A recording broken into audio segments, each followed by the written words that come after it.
Before we get into today's video, I'd like to ask you a question. Have you ever thought about making money for game mastering? If you have, go to GameShopsBasement.com. There's a banner ad at the top that can take you some more information about learning how to do just that. And now, on with our feature presentation.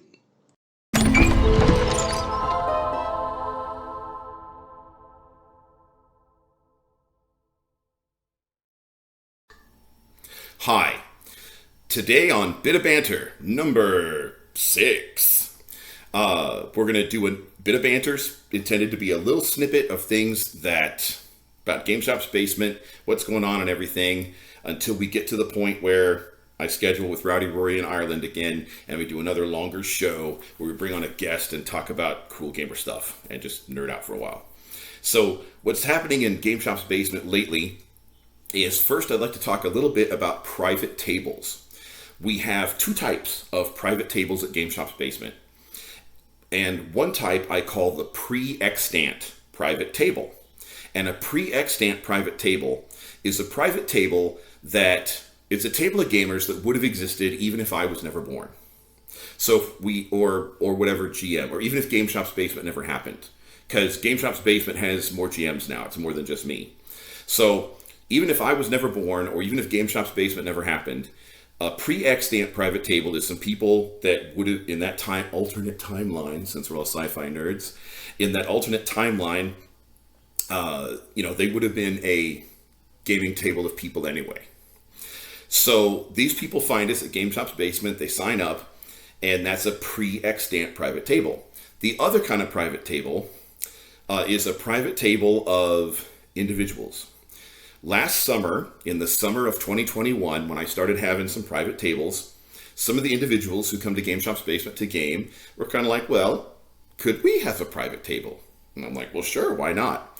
And so they kind of talked to other people on Discord. And so these people that had come to GameShop's Basement individually started forming private tables. And so there are pre-extant groups, like whole groups that came to GameShop's Basement, and then there are like groups that sort of formed out of individuals who were gaming at GameShop's Basement anyway. Now the thing is that I've kind of noticed since last summer, it's February now, so it's been several months, is that the membership of the individual groups, or the groups formed of individuals, is not as stable as the pre-extant groups. And so sometimes, and stuff happens in a gaming group. People change shifts at their job, or they totally change jobs, or their classes change at school, or, whatever. Or they get some kind of new time conflict on that particular day and time or whatever. But for whatever reason, gaming groups, sometimes people have to leave a table. And so some of these groups that were made of individuals, they kind of dwindle a little bit. And as a business, because GameShop's Basement is a business, it becomes actually it doesn't fit the business model. So like we try to keep our prices pretty low at GameShop's Basement because I don't want to exclude anyone just because our price was high. And also I've looked at some of the other DMs in the professional GM industry, and I think their prices are on crack. I mean, I'm trying to be real with you like I am in every video. I'm like, step away from the crack pipe, please. What? You really think you're worth $50 an hour? Yeah. What could, what else I could do with $50, So, I mean, this is gaming. I remember when gaming was free, I did it for like 39 years for free. So, now I'm doing it to pay my bills and everything. It puts food in the fridge and pays for the electricity that's running this computer and in front of me, and it pays for the lights for this room and everything. So I mean, there's a certain amount of money that needs to be made just because we have to live. But I do remember, I don't know, I just don't agree with some of the high prices. But we try to keep our prices, in the world of reasonableness, and that's sorry, went off preaching on that, but about some of how I get sticker shock, when I'm like cruising on the internet looking at some of the other professional DMs, and I'm like, what? So yeah, I get some sticker shock there. But anyway, But it is a business though, and in order to make the money that needs to be made around here to keep things going and growing, if a private table, if any table kind of dwindles down to a certain number of people, then it's not really worth my time to start up Discord and start DMing for people, because the minimum session time is 3 hours, and if I, not gonna make back, a full 3 hours worth of wages, then I should, to be a responsible, father and husband and businessman and everything and citizen and everything, I probably should have been doing something else with my time that I was working. But yeah, so so if a private table gets too small, then I will probably kind of talk to the table and kind of reserve the right to try to add people to the table, or I might talk to them about maybe this doesn't need to be private because, it's nice to, I get it, because, in addition to tabletop RPGs, I play MMOs. And I hate pugging it. I hate trying to jump into, now a lot of these MMOs have different terminology.